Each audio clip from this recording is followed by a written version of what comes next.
So hello guys, welcome to my YouTube channel all in one with Priya. आज का हमारा video का topic क्या है ये तो आपको थंबनेल से पता चल ही गया होगा। तो आज हम प्राइवेट पार्ट्स की स्किन डार्कनिंग के बारे में कुछ डिस्कस करेंगे। तो जो पहला हमारा डिस्कशन होगा वो होगा why are my private parts dark को लेके। मेरे प्राइवेट पार्ट्स डार्क क्यों हैं इसको लेके हम पहले बात करेंगे। तो मैं बताना चाहूँगी, प्राइवेट पार्ट्स की डार्कनिंग को लेके बहुत सारे फैक्टर्स रिस्पॉन्सिबल होते हैं, बहुत सारे रीजंस होते हैं प्राइवेट पार्ट्स की डार्कनिंग को लेके। हमारा पहला रीज़न है हाइपर पिगमेंटेशन का, वो है हॉर्मोन्स। आफ्टर प्यूबर्टी टीनेजर्स को स्किन डार्कनिंग फेस करनी पड़ती है, वो इसीलिए क्योंकि जो आफ्टर प्यूबर्टी है वो सडन इंक्रीज आ जाता है उसमें हार्मोन लेवल का, जिसकी वजह से हाइपर पिगमेंटेशन होने लगती है।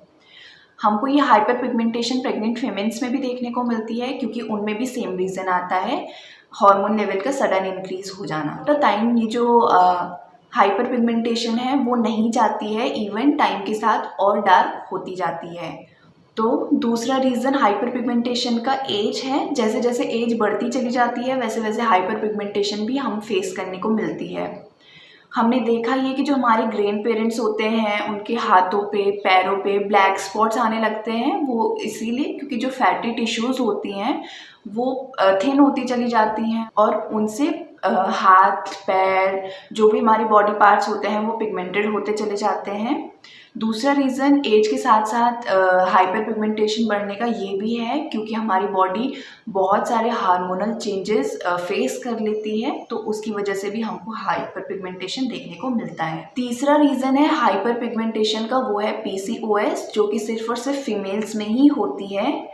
इसका रीज़न ये है क्योंकि PCOS का सिम्टम ही एक ये है कि वेजाइना के अराउंड ब्लैक पैचेस इंक्रीज होने लगते हैं, जिसकी वजह से हाइपर पिगमेंटेशन PCOS वाली विमेंस को होती है। तो जो चौथा रीज़न है हाइपर पिगमेंटेशन का वो है हेयर रिमूवल। वैक्सिंग या फिर हेयर रिमूवल क्रीम यूज़ करने से भी इन्फ्लेमेशन क्रिएट होता है या फिर स्किन बर्निंग होती है जो कि उसमें केमिकल्स होते हैं उनकी वजह से, और इस वजह से हाइपर पिगमेंटेशन होने लगती है। तो अब पांचवा रीज़न आता है हाइपर पिगमेंटेशन का, वो है नॉट प्रॉपरली फिटेड और इल फिटेड अंडरगारमेंट्स को पहनना या फिर यूज़ करना। वो इसीलिए क्योंकि अगर हम लोग इल फिटेड या फिर नॉट प्रॉपरली फिटेड अंडरगारमेंट्स को पहनते हैं तो उसकी वजह से जो स्किन होती है वो इरिटेटेड हो जाती है, स्किन इरिटेशन उससे फेस करने को मिलता है, रैशेस हो जाते हैं उसकी वजह से। तो अब छठवां और आखिरी रीज़न आता है हाइपर पिगमेंटेशन का, वो है फ्रिक्शन। चलने की वजह से हमने देखा ये कि जो हमारे इनर थाइज होते हैं, बर्ट एरिया होता है, वो काफ़ी ज़्यादा हाइपर पिगमेंटेड हो जाता है। साथ ही साथ जो सेक्सुअल एक्टिविटीज़ होती हैं उनकी वजह से भी फ्रिक्शन क्रिएट होता है और जो हमारे जेनाइटल्स होते हैं वो काफ़ी ज़्यादा हाइपर पिगमेंटेड होने लग जाते हैं। तो हाइपर पिगमेंटेशन को लेके दूसरा सवाल यही आता है, is it normal to have hyper pigmented private body parts? तो इसका जवाब यही है कि हाँ बिल्कुल ये एकदम नॉर्मल है। और बॉडी पार्ट्स के कंपैरिजन में हमारे जो प्राइवेट पार्ट्स होते हैं उनका डार्क होना इज़ टोटली नॉर्मल। तो हाइपर पिगमेंटेशन को लेके तीसरा सवाल हमारे मन में ये भी आता है कि क्या ये सबके लिए सेम है, सब में एक ही लेवल का हाइपर पिगमेंटेशन देखने को मिले, क्या ये एकदम सब में सेम है? तो इसका जवाब है नहीं, ये सब में सेम नहीं है, पर्सन टू पर्सन वेरी करता है।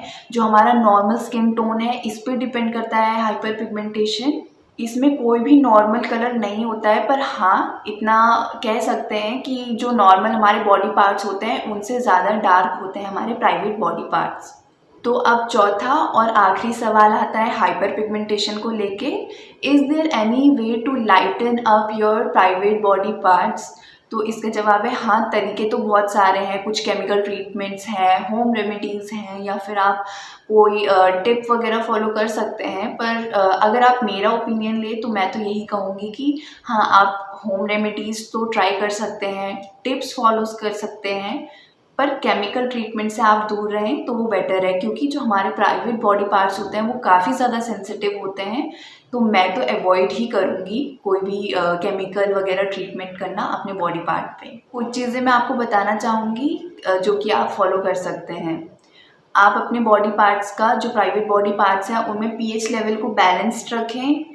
टाइट कपड़े ना पहने, जितना अवॉइड हो सके उतना। लूज कपड़े पहने, ब्रीथेबल पहने तो बेटर रहेगा। अपने प्राइवेट बॉडी पार्ट्स को भी मॉइस्चराइज करें, जैसे आप अपने बालों को करते हैं, बॉडी को करते हैं, अपने आप को हाइड्रेटेड रखते हैं, वैसे ही आप अपने जो प्राइवेट बॉडी पार्ट्स हैं उनको भी मॉइस्चराइज रखें।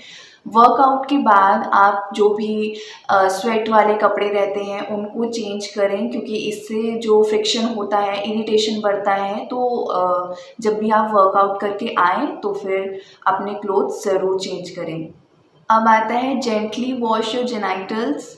अपने जेनाइटल्स को एकदम हार्शली ना धोए, थोड़ा जेंटली धोएं। और लास्ट में मैं कहूँगी हेयर रिमूवल का जो भी तरीका है आपका, चाहे वो वैक्सिंग है या फिर शेविंग है या तो क्रीम लगा के आप हेयर रिमूव करते हैं, तो उनको थोड़ा सा अवॉइड करें, क्योंकि इससे इरिटेशन, इचनेस बढ़ती है हमारे प्राइवेट बॉडी पार्ट्स में, जिससे कि डार्कनिंग फेस करनी पड़ती है। तो आज के लिए बस इतना ही। अगर आपको मेरा वीडियो पसंद आया है तो मेरे वीडियो को लाइक कीजिए, चैनल सब्सक्राइब कीजिए और शेयर कीजिए। Thank you.